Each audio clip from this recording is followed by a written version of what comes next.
Are you wanting to close the year out strong? Our Change Coaches offerings include everything from retreat facilitation to leadership accelerators. Check out changecoaches.io for more information or email us at info@changecoaches.io to find out how we can support you and your organization in 2024 and beyond. Are you looking to navigate 2025 with clarity and vision? Look no further than our 60-day Change Coaches coaching sprint, Thriving Through Resilience. This sprint features a few different things, which are going to be extremely valuable for all of you. You'll have 3 one-on-one coaching sessions with me held through January and February, 1 20-minute laser coaching session. And those are for things that come up for you that you might be thinking about, that maybe they're ahas, you can process those. You'll also have access to community events and our resource library. Learn more in the show notes and sign up. Hope to see some of you there. Welcome to the Leading Below the Surface podcast, where we go beyond the book and explore how to navigate and thrive in today's changing workplace. Hello, everyone, and welcome to the Leading Below the Surface podcast. I'm your host, LaTonya Wilkins, executive coach, founder and CEO of Change Coaches, and author of Leading Below the Surface. Today's topic is a topic that has probably touched us all in some way, shape, or form. The topic is all about caregiving. And it's interesting because many of you know that I've had a lot of loss in my story, and I had to participate in caregiving. And it's interesting because as I was doing this, the term even caregiving started to evolve. I've always thought it was caretaking. So we're going to talk a little bit about that. The other thing I wanted to say before I introduce our guests is that organizations could be doing so much more around giving space to caregivers, especially around different family situations. And this could come in the form of DEIB, Leading Below the Surface, or wellness programs. But we all can do so much more. So hopefully everybody that's listening today is willing to do that, because that's going to be our big call to action. So Kate, let me tell you a little bit about Kate. So we've known each other, I guess, through the ethers for a couple years as a fellow author. There's a group of friends that we kind of have in common, and they've been telling me for years, hey, you two need to get in contact. And so when we finally got in contact, I was like, hey, I want to have you on my podcast. Kate also just got a new book deal. So I'd love to celebrate that. And so she'll tell you a little bit about that. But Kate, anything that I missed? Oh, one other thing I missed. Her book, as you can see behind her, if you're watching us on YouTube, Already Toast. It's a book that she published a couple years ago. It's all about caregiving and burnout. So what did I miss, Kate? Well, I'm working on a new book, as you kindly said. It's called Watersheds. It is actually a personal story that is the next chapter after Caregiving and Burnout, because I was really very much toast at the end of the period I wrote about in my first book. And I'd love to talk with you more about caregiving, caretaking, and like why it can lead to burnout, what employers can do. But the new book is about a challenge I set for myself when I was about to turn 50 and was really feeling stagnant at midlife. And I decided that I loved swimming. I loved nature in California. I grew up here in Northern California, where I'm based. And I was going to go out to 50 different swimming holes or places where I could swim out in the natural world. And it really re-sparked my creativity, brought me a lot of joy, was something that for the first time in many years, I was doing something solely for myself. And it led me to really change my approach to my life. Oh, amazing. Amazing. So how far are you with this book so far? Well, I sold it from a book proposal, and I've written a couple chapters in a pretty detailed outline. And but I also kept a blog of all the swimming holes as I was going to them. So I do have some raw material to work with. So next step is to take all that raw material and turn it into a coherent story. This sounds like a fun book to write. So you're probably really excited about it. I hope so. And it's like gray and rainy where I am. So like it'll be a nice reminder of summer to be writing this book throughout the winter months, and like whetting my appetite for going out to do more swimming when the warm weather comes again. Yeah. Well, we'll leave some more information on how to find Kate and follow her as her new book comes out, and also about Already Toast. But so let's get to the topic. So actually, in my intro, I wasn't even expecting to ask you this, but when did the term caregiving become the preferred term over caretaking? And is there a difference between the two? Well, I haven't really examined, the exact time when that came about, but I think it became more ascendant in like the 70s and 80s. People started talking about caregiving. And when I refer to caregiving, I'm specifically talking about like unpaid family caregiving for the ill, the elderly, people who need extra support. Though that term has also come to be applied to parenting and caregiving for a child. So there's a little fuzziness there. And I thought about it as I was writing the book because I do sometimes see caretaking, but to me, that sounds a little bit like the caretaker of a large estate. I have a background in reading Victorian literature, and caretaking sounds a little bit more like of a, not of a human, but you do sometimes hear that term. But I think I want to point back to something you said in your introduction that I think is really important and something to be aware of around caregiving in general, is that a lot of us are unaware of the term until that life stage and that need in our family or in our friend group or with other loved ones comes to us and we're called upon to be giving care to somebody who needs it. Recognition of caregiving as a role is like the first step to giving it the support and the systemic supports that it really needs for people to be successful at it.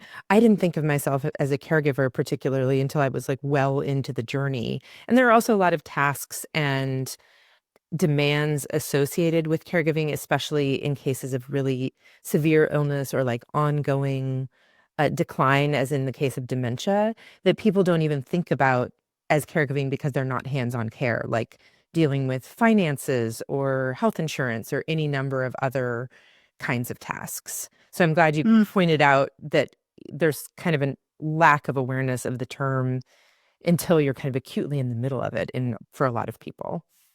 Right. Yeah, I'd love to hear your caregiving story, but in a minute. But it's interesting. Like, something that resonated with me that you said is that you didn't even think of yourself as a caregiver, and it's interesting because when my mom passed away, it was 2014. I was in my early 30s, and well, very early 30s, late 20s, early 30s, and yeah, it was. I didn't think of myself that way either because I wasn't there with her every single day, but I do because she was living in Iowa. But I realized how that term clicked with me because I was really her emotional support as she was going through everything, which I never thought of it that way because I thought of it as the nurse that comes in and is hands on. But there's this whole emotional piece that comes with that. And I'd love to know your caregiving story and if that was part of yours as well. Yeah. I mean, I think it's really interesting that you point out long distance caregiving is kind of increasing as families have scattered, and it's really real and it's really demanding. I'm sure a lot of listeners have experienced that because it's really hard to keep track of things from far away, but trying to manage things while managing your own life wherever you are. And another thing about the term that what you just said reminded me of is that there's also a slippage with paid caregivers and in-home care support people, care workers. So that term caregiver can kind of cut different ways. For me, in my caregiving story, I was not a long distance caregiver. I was caring for my husband. Now, we're now divorced, but this was in 2015, 2016. He went through a very acute bout with lymphoma, which is a blood cancer, and a bone marrow transplant, where he was hospitalized for 4.5 months. We had young kids. They were 9 and 5 when he was diagnosed. So I was also holding down the home front with them. And he, during the course of his bone marrow transplant, he lost his vision. He lost the ability to walk. He lost the ability to eat. He was very, very close to dying. And it was incredibly, incredibly stressful. Oh. 2 to 3 years of really acute illness. But in some ways, it sneaked up on us, and it sneaked up on me being a caregiver because there was this long process to diagnosis. There was a period where even though his cancer was very aggressive, it wasn't clear that it would need treatment or what to do because it was very rare. So I was doing things like, obviously providing emotional support because he was my spouse, but also, calling the Leukemia and Lymphoma Society, trying to find peer-reviewed articles that might shed some light on this, talking to the doctors, coordinating health insurance and denied claims and things like that. And I didn't think of any of those things as caregiving until he had more of a crisis and was admitted to the hospital. And then it became this kind of full-time, overwhelming back and forth to the hospital, race back to pick up the kids from aftercare at school. And for a couple of years in there, it was so consuming that I really couldn't work. I'm a freelance writer and have been for much of my career. So I had to put aside work. There was dipping into savings that had to be done because if I don't work, I don't make money. Fortunately, he was a university professor and had amazing benefits. I think something else that's like under-recognized about caregiving is that the way our health system is and how, varied benefits are really can make or break families in the course of care and illness crises.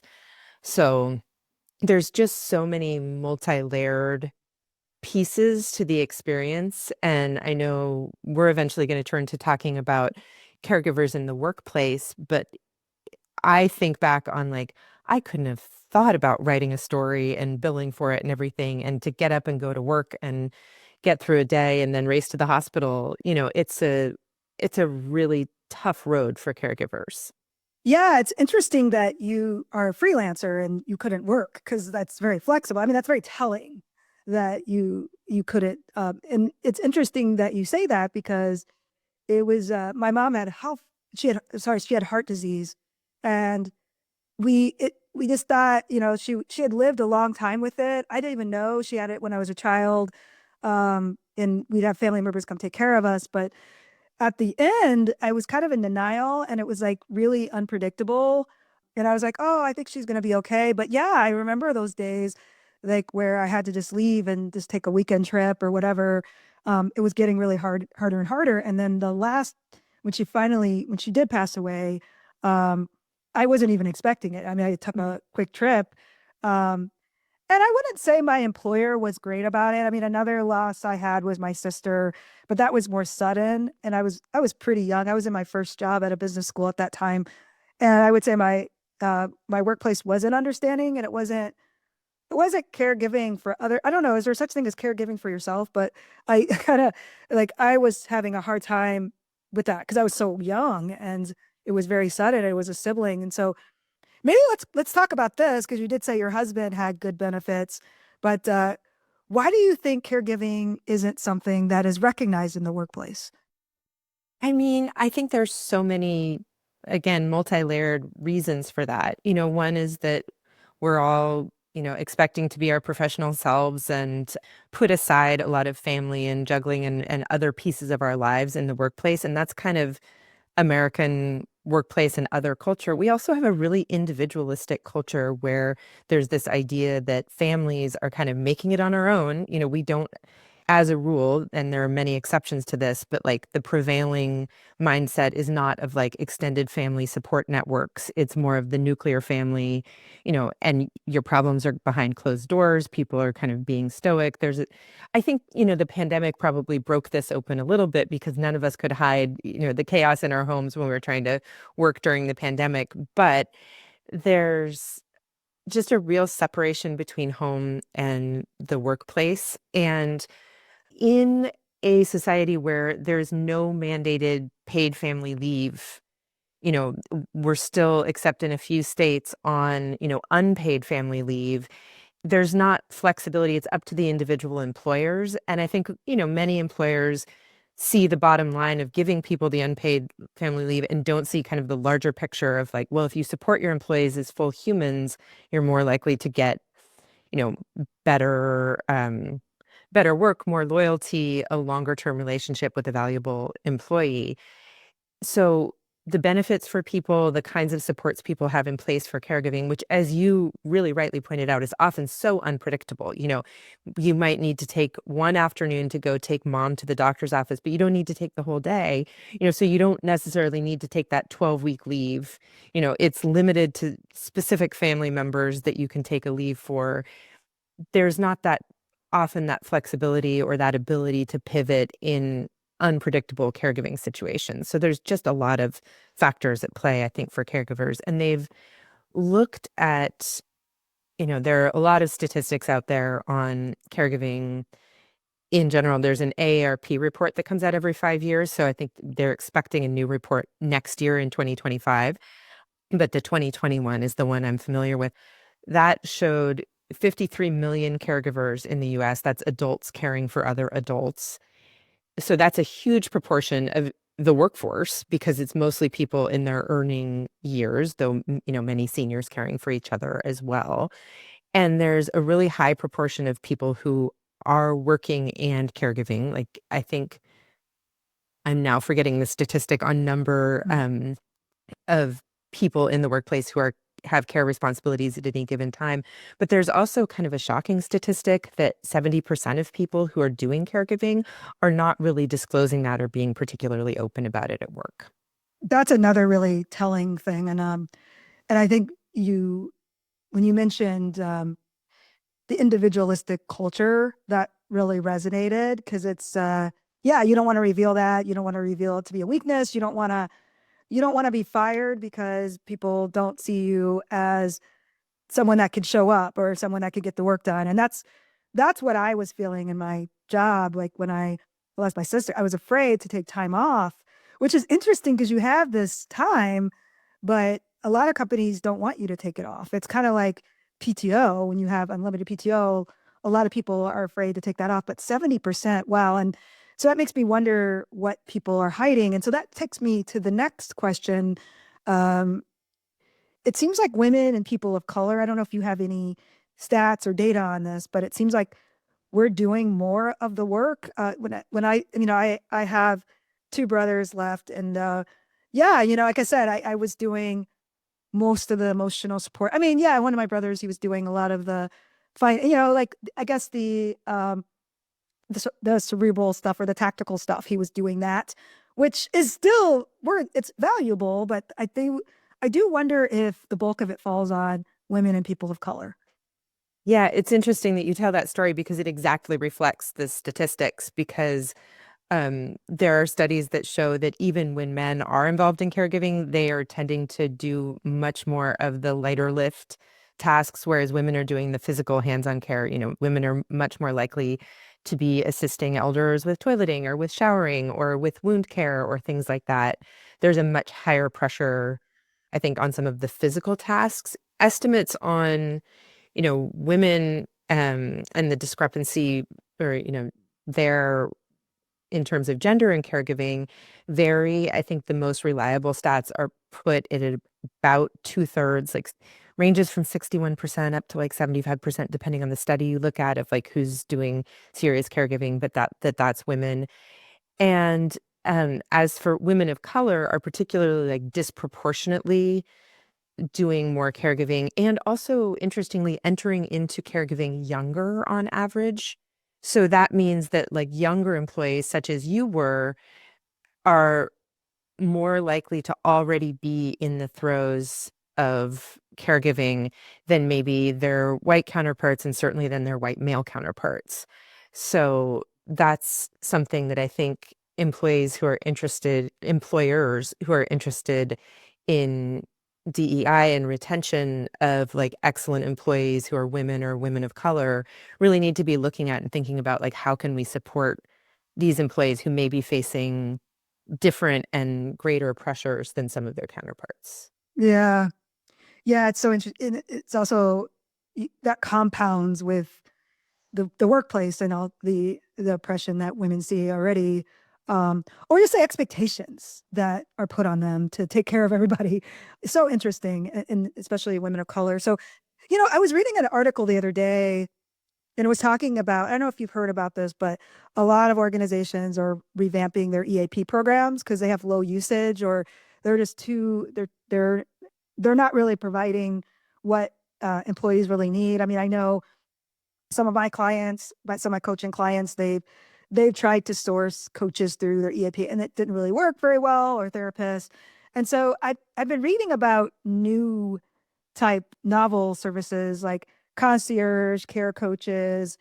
Are any of these gaining traction in the workplace, or what other innovative benefits are you seeing emerging around caregiving?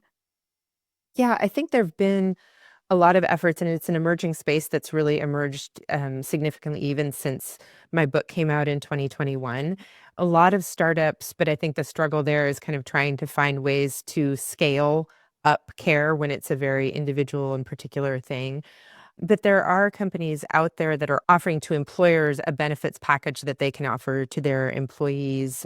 One I'm familiar with that seems to be big and kind of multifaceted in that it has a platform for caregivers, it has a platform for health providers, and a platform for employers. It's called Ayana Care, and they're an app-based service, at least on the personal use side, where you can, marshal support, things like that. There are a lot of concierge and care services. I think this is kind of a future of caregiving where things are going, is that people who will help with finding and sourcing care. If you need in-home care, it's really hard to sort through that marketplace. If you need to find a facility for a loved one to live in, really hard to know where to go. And people are often doing it in times of crisis or like urgent needs. So that's really challenging. The challenge, of course, with using concierge and coaching type of services is having them be equitable because they can be so expensive. So I'm not necessarily aware of employers who are keeping those resources like on hand. But I think looking at creative ways to offer care-related employees to benefit or care-related benefits to employees is important. And there is an emerging marketplace for it that, HR departments could be looking at. Mm. Yeah. So it sounds like they may not be as novel as I mentioned. Maybe I was reading something a little too futuristic, but like, what would you, I talk a lot about below the surface leadership and leading below the surface. And so like, how can we lead and support others just so, maybe so they open up? Because that 70% is still in my head. So what can we do to, like, I think I was going to ask you about alleviating burnout, but I think the burnout is actually related to not being able to be yourself, not being able to bring, leaving your problems at home, trying to overbalance everything, trying to overdo everything. So what can we do to create open conversations with caregivers and also support them at work? Yeah, I think it really goes to culture change, like not just in the workplace, but, broadly in our culture, talking a little bit more openly about care, leaders talking about that because, you know, Rosalind Carter, the late former First Lady, started a caregiving institute, and she has a well-known quote from her, investment in caregiving about like everybody, there are four kinds of people: those who are caregivers, those who will be caregivers, those who will need caregivers, and another caregiving related one that is now just escaping me briefly. But that's a really great example of somebody who's in a prominent leadership kind of role talking about the challenges of care, making it more public. And, the odds are that as much as any entry-level employee who's challenged by, their mom's illness or their dad's illness or something like that, people in the C-suite are facing the same thing. And, their moms aren't immune from, getting Alzheimer's, or their spouses may have cancer. And if you keep it hidden, then you promote a culture of hiding those other parts of being human, because caring for each other is part of what really makes us human.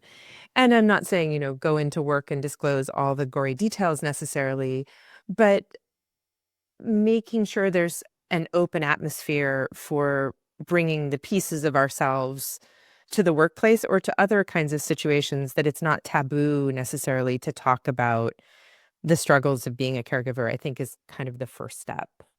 Yeah. So I think what you're even saying is like, just paraphrase, leading by example and Mm-hmm. talking about like some of your own weaknesses. I mean, we talk a lot about psychological safety and just sharing a weakness or sharing something that's a failure creates immediate psychological safety because it shows that you're not perfect. Is that kind of where people could Yeah. start with the culture change and just opening it up on their team? Yes, exactly. And even sharing a challenge, it doesn't even have to be as far as going to a failure or a struggle. I think Right. exactly creates that open atmosphere and that ability for the team members to feel safe in having the same approach. Yeah. Yeah, it's interesting because I was with a friend last night, and this is a coach I don't know. I mean, we actually have become friends, and we've known each other for a couple of years. But our friendship has been more work based. But last night she shared all these things with me, like her story of loss, and I think this goes exactly to what you said because I think I've been kind of an open book about it, and so I think when you are, it's like showing people that that's okay. I once had a boss that lost their spouse to cancer, and like they were pretty public with that, and so they took the time off work and they made sure everything was good, and so I think that helped us know, okay, if something happens, we're okay.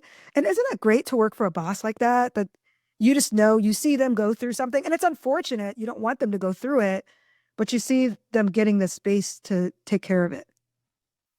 Yeah, those times of grief and loss are such a powerful moment and inflection point where leaders can show vulnerability. And I'm thinking of your story of not feeling like you could take the time or ask for the time you needed after the loss of your sister, and how different that might have been if you'd been in a workplace with that boss who'd modeled Right, that for you. right. Well, and at the time, I had someone that I knew that was judged because her husband was really sick, and she just she basically just she couldn't do anything else. She had to leave, and like it was a really erratic schedule, and so they were upset about that. So yeah, you're right. It's such a big difference, and I think it's all of us can strive to do that. And as I talk about in Lead Below the Surface, we don't have to change the entire org culture. It's our team culture, right? And the relational leadership that we practice, so we can make it psychologically safe to be able to talk about this stuff. So the last question I had, so it's some of you that are listening that are really deep in DEI, or maybe you're a DEI practitioner. We're probably talking in a very traditional way. I mean, we're talking about gender, we're saying man, woman. I mean, we're talking binaries. But and that's something that I think about I when I think about caregiving, because like there are so many different people that might be left out. Like if you're queer, if you have a different type of relationship, if maybe you don't have children, like, that's the thing is like people that are parents, like I just think there's been a lot more work around that. I'm not saying that it's perfect for parents, but I do think if you're someone that doesn't have parents, but you need to take care of something, it's probably not as recognized if like your kid gets sick. For example, like if you're single with no kids and your dog gets sick, it's like, what? No.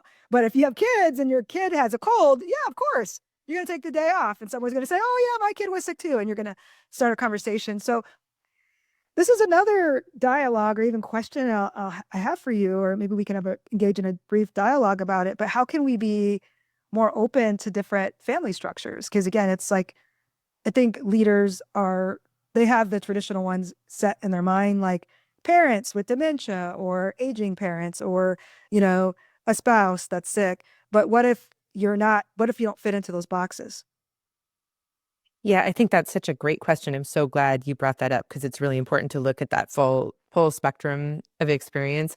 And one of the things I talked about, though, kind of briefly in my book, and I wish I'd done more to delve into this and look at it more, is that I think we can especially really take lessons from the queer community and from some other communities around caregiving and how to recognize alternative and chosen family structures. That there were a lot of models of care and care networks that came, there's been some studies done on it that came out of like the AIDS crisis in the 80s when people didn't have their families of origin. They might be estranged from their families of origin, and like networks of friends and groups came together to care for each other.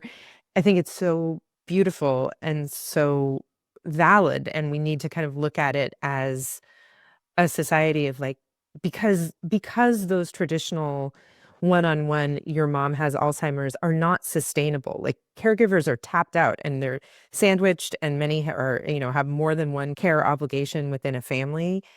And if we looked instead at having networks of care, friend groups, we can look to people who might be single and aging in place, or like living in co-housing communities, or, seeing their chosen family instead of their family of origin, and breaking up that load so that it's like, one person is there on Tuesday and another person is there on Wednesday, and it lightens the load and creates like really amazing networked connections for everyone. I think it benefits everyone, including the care recipient. And there's often this presumption, I think, for caregivers of like, I know how they like it, I can't let go.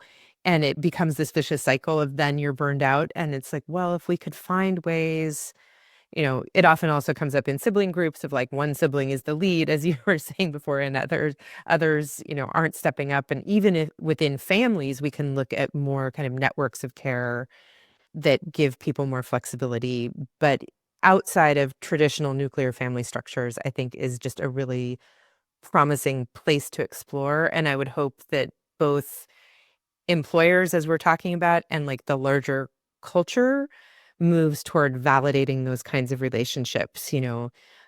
There's a recent book out by Rena Cohen about friendship as a cornerstone of life that I thought was really interesting. There's so much kind of work bubbling up. I cite a few other things in my book. There's so much kind of work bubbling up and people thinking about how to not simply be in these insular, our little boxes of houses where we don't overlap with other people in the kind of like 50s suburban nuclear family model. And I think that's where a lot of the promise of the future of caregiving that can be sustainable lies.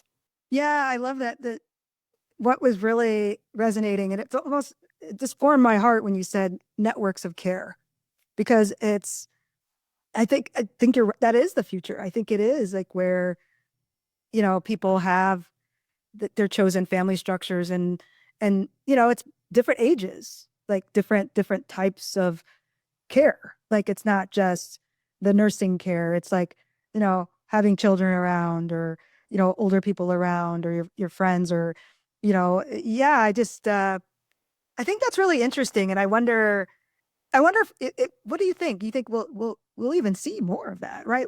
Like you said, I think it's going to catch on. And do I you hope think, so. yeah, and do you think people that are more traditional would be open to this as well? Like I almost see this being like, I'm seeing all these things, these different ways to get health insurance and health coverage pop up, like subscription models, and so I wonder again if that the caregiving industry seems ripe for disruption. So as does senior living. Yeah, I agree. And I think there are those models coming up. But even, you mentioned, can traditional people who are more traditionally minded accept this? I mean, that's what churches do. That's what church groups do, is everyone, takes a casserole when somebody's sick. And so there is a model even within, more traditional culture, and like looking backward to, when communities kind of had to hang together more. I think we see models of that connectedness all over the place when we look for them, because that's how humans have always had to be. We're social animals. We're animals who have to care for each other. Every human in the world is born needing very intensive care, and most of us need care along the way or pass away needing it as well. We can't get along without it. And the way it's happening often right now in America, I think, is a bit of a historical anomaly, born of this kind of individualized, suburbanized, you know, mom, dad, 2.5 kids and the dog, 50s model that we kind of got tracked onto, and that people are like clinging to for dear life, that like isn't really working for most families in a broad way, not just in the way of caregiving. So I think we have to, but I mean, we're in such a chaotic cultural moment.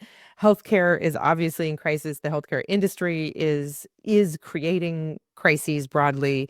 There's so many challenges, but I think the way forward has to be togetherness and openness, and, rely on each other. Yeah.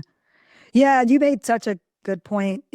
I was seeing a family member this weekend, and you talked about church, and like church structures do this. And this person was talking about their church and like how their church has evolved to be more inclusive. And yeah, I think this is for those of you that aren't thinking that, like, maybe you think that everything we're talking about is a little too futuristic. I don't know. You're right. It's been going on in some way, shape, or form.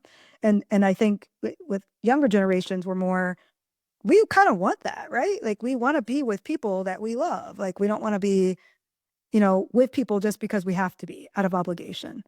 And so, all right. So anything else you want to add on caregiving before we close with how we can find you?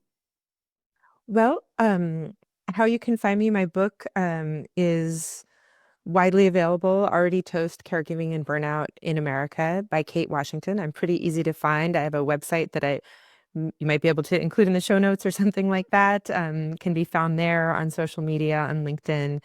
And I love to hear from readers. As we were talking before, and we were talking early on about, recognition and how people don't even know that it's a role. One of the most meaningful things that has come from my book is that I get, emails from people who found me via my website and via the book, saying like they didn't even think that others were experiencing the kinds of feelings and challenges that they were as caregivers, and that they felt more seen and more validated from reading, some of what I had to say about it.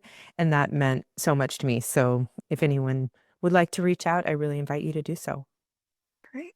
Yeah, definitely reach out. And I actually read your book, and I think I'm going to read it again because it's something that's been on my mind, especially with some aging relatives. So thank you everyone for listening today. If you liked what you heard, please don't forget to leave us a review either on Apple, Spotify, or YouTube. And thank you, and we'll see you next time.